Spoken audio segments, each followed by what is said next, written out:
am I meant to follow that? What a dick. Cheers, buddy.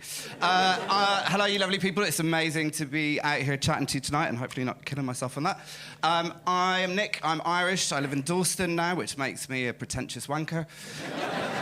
For those of you at the back who may have a bit of visual impairment, I am also what's known as a raging homosexual. Thank you.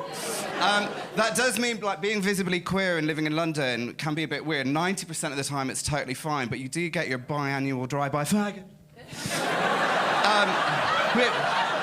Which is cute. It's generally from a black cab driver or a white van man. No offence if any of you are in the room, but I mean, bonus points for your observation. I don't know where you got it from. But it does remind me that I know I'm doing at least something fucking right if I'm looking that good.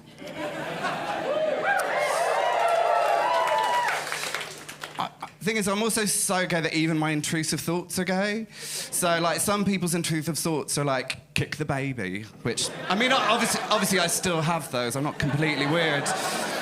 My intrusive thoughts, though, are more like, I was on the overground the other day and this really hot guy was stood over there and I just thought, oh, fuck, I want to eat a banana. I was on holiday with my two boyfriends the other month, and as I'm not making that up, they're sat over there. More on that later.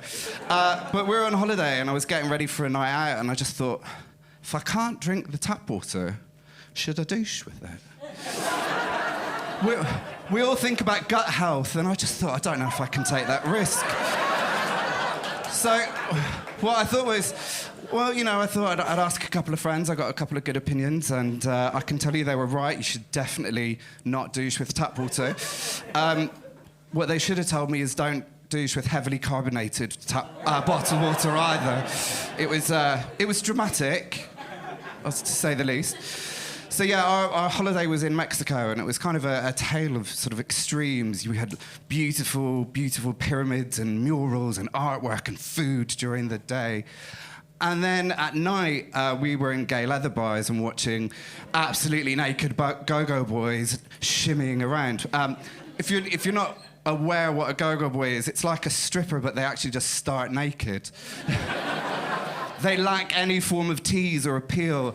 And I did realise that I don't actually find go-go boys hot. I mean, they're hench and quite well talented. But none of them I found really, really that attractive, and other people were losing their shit over them. And I was like, what? Why is it I don't find them hot? Now, I don't know, did anybody here grow up in the 90s? Yeah. Right, did you remember that craze where middle-aged women went absolutely batshit crazy for line dancing? It swept the UK and Ireland like a really out-of-rhythm plague. And when you're watching Juan, it doesn't matter how hot he is, it doesn't matter how muscly he is, but when you realise that him and your Aunt Maureen are doing the same steps that they did at your cousin's wedding, there's absolutely no way in hell you can find him hot anymore. It just doesn't work. After that, we went down to the beach. We went to Zipolite, which is a beautiful little place. It's the only naked beach in Mexico. I strongly recommend it. But again, it's like a tale of two halves, because during the day, it's like this really pleasant beach bar, everything's really chill. And then you notice at night, it gets a little bit raunchy on the beach, I won't lie, it's not just the waves that are breaking. And you know that shift is coming in the night, because about 6:30, about 20, 30 gay men come crawling down the steps, and you're like, oh yeah. And you know they've all turned round and been like, you can go home. They've turned round to their female companion and be like, you need a siesta. I need my me time. And they do, and, you know, fair play, I joined in. I'm not a prude, I'm not going to leave them hanging. But yeah, as I said, I was there with my two boyfriends, and being in a throuple, you get a lot of questions. The first one, Jeremy's like, oh, how does it work? And I'm like, very well, thank you very much. But no, we do get a lot of questions. One of them is like, oh, how can you love more than one person? I'm like, please, I've seen half your family, how can you love most of them?